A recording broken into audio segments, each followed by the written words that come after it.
friends, welcome back to On Location. I'm your host, Zara Durrani. Currently, we're here in Whistler, British Columbia, as Whistler celebrates 50 years. Today, I'm here at the Audain Art Museum, one of Whistler's true cultural gems. Joining me today is Dr. Curtis Collins, Chief Curator of the museum, whose vision and expertise continue to shape how audiences connect with art here in the Sea to Sky corridor.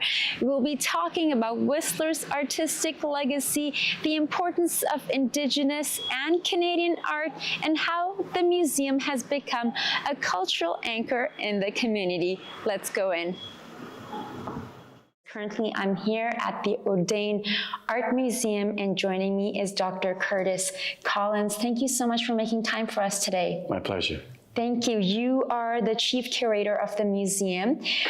We would love to later on get a little tour from you, learn a bit more about the museum. But tell us what's going on this summer here at the Audain. Okay, so this summer we have two special exhibitions in addition to our permanent collection. Our permanent collection focuses on the art of British Columbia that arcs over about 250 years. Some of the highlights are an Indigenous mask collection, a really beautiful selection of works by Emily Carr, and then in more recent terms, photo-based work by Stan Douglas and Vicki Alexander, some of, I would say, BC's best-known national and international artists. So that's the permanent collection, which is always on display. And then we have two special exhibitions. Downstairs, we have Gathered Leaves, which is about 500 years of Western European drawing practices. So Chagall, Picasso, Goya, many of the most known artists in the world. And then upstairs, a really interesting show that was tailored to our space by Toronto-based photographer Edward Bertinsky. And this is a series of images that he shot from a helicopter in the Coast Mountains, which is the range of mountains that comes through Whistler. Beautiful. And I must say the building itself, like the architecture, is a piece of art in itself. It's an award-winning building. Can you tell us about that? Absolutely. So the museum's founder, Michael Audain and Yoshika Karasawa, had an idea for this museum in which it would blend into the local environment. So the trees, the mountains, and they engaged John and Patricia Patkow, an architectural firm out of Vancouver, to execute that vision. And as you can see, it blends into this grove of trees, but the cutaway entrance is very dramatic, and it pulls people right off Blackcomb Way into what is, I would say, one of the most beautiful boutique museums in North America. Tell us a bit about your role and how long you've been here at the Audain. So I've been here just 7.5 years, and so I have a dual role as director, so in charge of managing the staff, fundraising, and liaisoning with the board and our founders, etc. And then from a chief curatorial perspective, I'm in charge of guiding how we build the collection over time. So the collection, its original iteration from Michael and Yoshi was just over 200 works. And since that time, we've collected through donation and acquisition another 100 pieces. And then the other part of my responsibility is to either create exhibitions like the Edward Bertinsky, I work directly with Ed on that, or arrange to borrow exhibitions from other major institutions across North America and Europe. And the show Gathered Leaves is an example of the collection from the National Gallery of Canada. So setting the artistic vision for the museum and making sure all the practical things are taken care of as well. Wonderful. I believe the mayor was telling me about this exhibit for the first time ever of female carvers. Correct. Can you tell our audience about curve? So the exhibition that we had that ran from November through to this spring was called Curve Women Carvers of the Northwest Coast. And that was an effort with myself and co-curator Dana Claxton, in which we highlighted 14 women artists of Indigenous ancestry from across the province. And that art from artists like Ellen Neal, Frida Diesing, who were active in the 60s, 70s, and 80s, right up to many contemporary artists, Dale Campbell, Stephanie Anderson, who are still practicing today. And it really underlined the underappreciated role that Indigenous women have played in the carving practice. And so it upset many traditional ideas of art making among Indigenous peoples up and down this coast. And fortunately, next year, in mid-February, this same show will appear at the National Gallery of Canada. Brilliant. It is. I was just in Terrace recently and had an opportunity to sit down and spend the day with Dempsey Bob along with Stan Bevan, and we also visited Frida Diesing's school, and hearing from Dempsey's mouth how much he learned from Frida. And back in the day when women were not thought of as carvers. And then to hear that you had this exhibit, I had to come down here and speak to you because we were just having these conversations. And when I returned to Terrace, we're going to be exploring more of the school because it was closed down for summer when I was visiting. And so I'd love to hear some of the feedback that you received, from individuals in the community, artists, as well as just locally and nationally. It's interesting because Dempsey and I have been friends and colleagues for over 25 years. And we did a major retrospective of Dempsey's work 2 years ago that traveled across Canada, Calgary, Toronto, Montreal. And through the course of arranging that exhibition here and the traveling portion, Dempsey always underlined how important Frida was to his career. And in fact, he gets very sentimental about, had he not met her, what would have happened to him? And so I thought on the heels of Dempsey's show, it would be interesting to honor Frida and many other women of her generation and more current generations that have been underappreciated. And so really the kernel of the show for myself as co-curator came from Dempsey. And then similarly, Dana, she's a very active artist and curator, but also a collector. And so she has built up a collection of many of the artists that were featured in this show. So it was a very groundbreaking moment for this museum, but it's indicative of what this, as I said, a boutique museum can do, very big shows that have national and international implications. And as a privately founded and funded nonprofit museum, we are a very different model in Canada that positions itself very specifically within Whistler and all the wonderful hotels and restaurants and outdoors adventure. Our cultural scene now matches that international quality. We have great relations with Jack, as I call him, our mayor, and Tourism Whistler, and we've made great headway in this community as well in terms of the appreciation of art. And Whistler being this mountain town, folks are coming here from all over the world. Even walking around the village this week, I'm hearing German, French, Dutch, so many different languages. And it's great, first of all, the location, that how where exactly the Audain Art Museum is located. Like you just cross the street, you're right here. And perhaps on a day where you want to take a break from going up the slopes, or you want to take a break from the heat, you come down here. And even for us, we want to go and immerse ourselves. Yes, we have this beautiful nature, but being here, even your space right now, I can appreciate the beautiful mountains and also the art, and learn more about our local and international artists. In the summer, we're the coolest venue in town.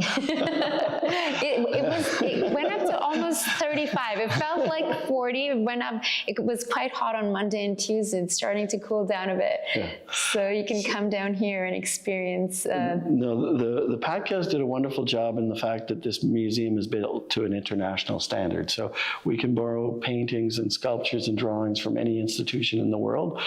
The other thing they did very effectively, as a reflection of BC, the windowed areas like the glazed hallway up here in the boardroom, the forest comes into the building all the time, visually. But that's also important in the sense that BC art, both from an imagery perspective, the forest plays a very dominant role, for example, in the work of Emily Carr. But similarly, the forest is a very important material, as in the carvings of Dempsey Bob, James Hart, Dale Marie Campbell. So both as subject matter and material, the forest is collapsed within the cultural perspective of this museum. Curious, did Dempsey get an opportunity to attend the opening of the Curve exhibit? Okay. Yes, it was must a have been very touching moving moment for Dempsey, because we had some pieces by Frida that we had borrowed from collections in the United States as well as Canada, and many of which had never been seen publicly before. So he was a little bit teary-eyed to see these works, because Dempsey has been such a leader in this province, in this country, in furthering the artistic legacy of his Tahltan and Tlingit ancestors. And for me personally, he's been a very good guide in terms of how to think about culture in new ways and in progressive ways. And inspiring so many of the young generation, because that's how the introduction happened for me. And I'm hearing from a lot of women when I was up in TELUS, and whose lives have changed because of Dempsey Bob and Stan Bevan. And they owe their future to them. And of course, how passionately he speaks of Frida and how they help mentor. You know, Dempsey is so busy now. And, but it was great for me to hear and see firsthand and hear their stories, which we're sharing on the show as well, that some of these individuals, they were perhaps going down the wrong direction. And then, you know, it's like how going to Frida Deasing School, it just turned their lives around. Yeah, Dempsey was instrumental in the foundation of that school and as an instructor for many years. And he always plays a very strong role in the background of that school, even today.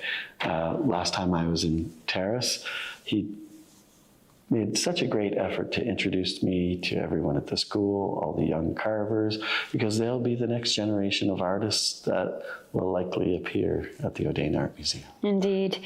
What excites you the most about working here at the Audain and your role here? I'll give you a typical day. At 7 a.m., I swim across Alta Lake. Then I cycle around the lake through a beautiful forested grove, and I arrive at this fantastic building, and then I get to spend my day looking and thinking about not only the art of British Columbia and Canada, but international art as a whole. Then I go at night and swim across the lake again, and then cycle until sunset. That sounds incredible. That sounds, wow, it's like you're training for one of those triathlons, but that, I feel like, sums up life in BC. You moved here from Montreal? No, I moved, I was in Edmonton, and I was in the process of starting a tenure track professorship, and I saw this posting, and knowing how much I enjoy the art of Canada, in particular BC, but also my summer life is mirrored by my winter life, in which I ski every second day of the week. So the museum and lifestyle here was a perfect match for me. For those who've never visited Audain, Audain Art Museum, how would you describe the museum and its role here in Whistler? I would say it's a very wonderful either morning or afternoon experience where you can get a very in-depth cross-section of art production out of British Columbia. And then depending on the special exhibitions, either upstairs or downstairs, something from Europe, something from Asia, something from South America. So it's both a BC-centric experience as well as an international experience. And the size of the museum is very digestible. So you're not overwhelmed, and you will take away a very interesting perspective, as I said, both on the provincial, national, and international art scene, as well as experiencing it in, I would say, one of the most well-designed and beautiful cultural buildings in Canada. Indeed, I agree. I agree. Can you share a bit more about the history of the museum and how it came to be, and the significance of Michael Audain's collection to the province and to Whistler? Sure. About 10 years ago, Michael and Yoshi had decided that they wanted to leave their collection and a legacy to the province of BC, which Michael and both Yoshi are very strong supporters of the visual arts. He looked at a number of sites throughout British Columbia, and Whistler came to the forefront in a number of ways. Whistler is known internationally as a ski resort, wonderful hotels and restaurants, and this site was the former car repo lot and city works yard for Whistler. And when they showed this lot to Michael, he was very attracted by the fact that it was so central across the street from the main village. It had an uninterrupted section in the middle of this forested grove that had already been cleared out. And then the city was willing to sign a 199-year lease. Okay, wow. So we still have a few years left. Just a few. and then he went about commissioning a few pieces in relation to where we are, that is the ancestral territories of the Lillooet and Squamish nations.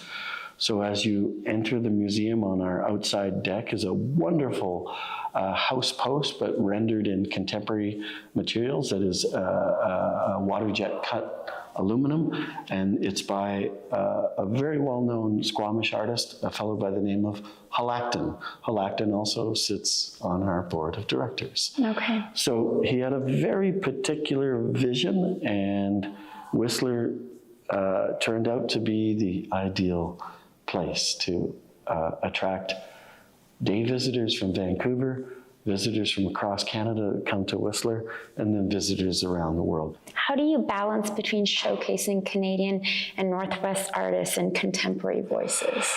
Well, over the course of any given year, we have 4 special exhibitions. So within that a calendar year, we want to make sure that we acknowledge the very important role that Indigenous art plays, not only in British Columbia, but in Canada and North America as a whole, off against more historical works like Emily Carr or Pablo Picasso, for example, on a more international context.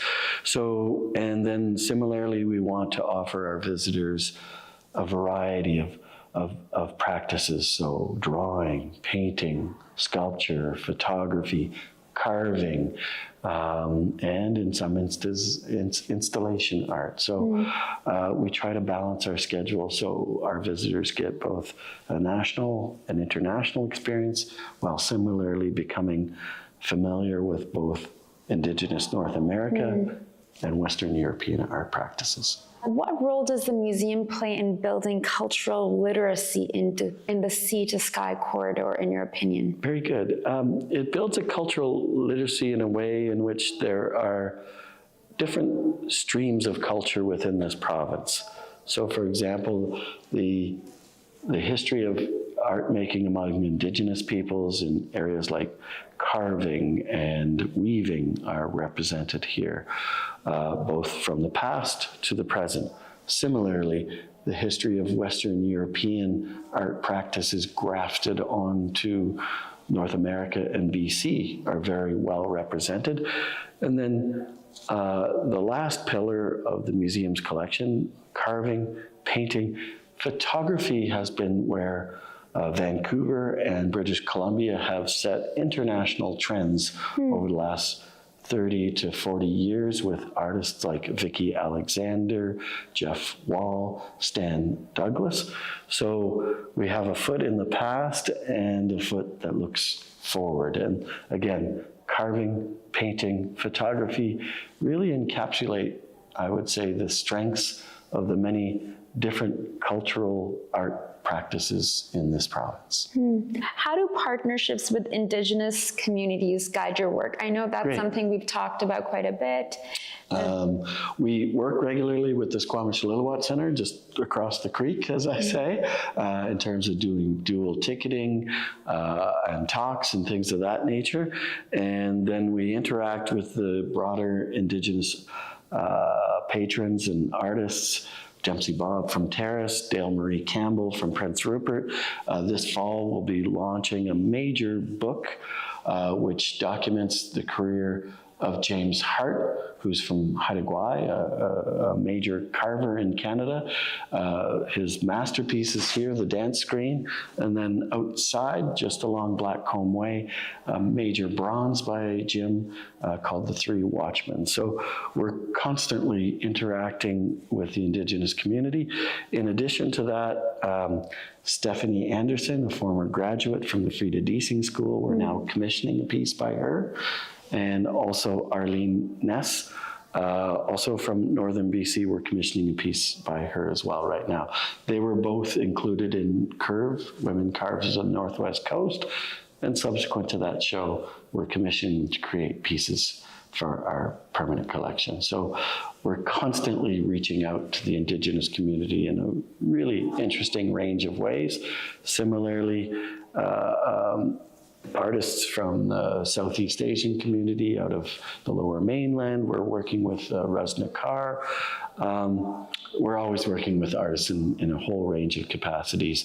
And next year, Tak Tanabe, who's a major painter out of from Vancouver Island, he'll be celebrating his 100th birthday in 2026. And we'll be mounting a major retrospective of his work next summer that will then travel across Canada. Thank you so much for your time. I truly appreciate it. Since Whistler is celebrating 50 years, I would love to hear from you in 3 words, life in Whistler. How would you encapsulate in 3 words life in Whistler? Adventure, culture, and satisfaction. I love it. Well, it sounds like you're a satisfied customer. Well, thank you so much, Dr. Curtis Collins. Thank you for taking the time to joining us today. We're so grateful Dr. Curtis Collins was able to make time for us today here at the Audain Art Museum. If you have not had an opportunity to visit the Audain, make sure to stop by next time. The Audain Art Museum isn't just a gallery, it's a space where culture, community, and creativity come alive. Until next time, I'm your host, Zara Durrani, and you're watching On Location, produced with the support of TELUS STORYHIVE. Thank you all for tuning in and watching On Location Vancouver. If you'd like to share your story with us and be a guest on the show, please scan the QR code and someone from our team will get in touch with you. We'll see you soon.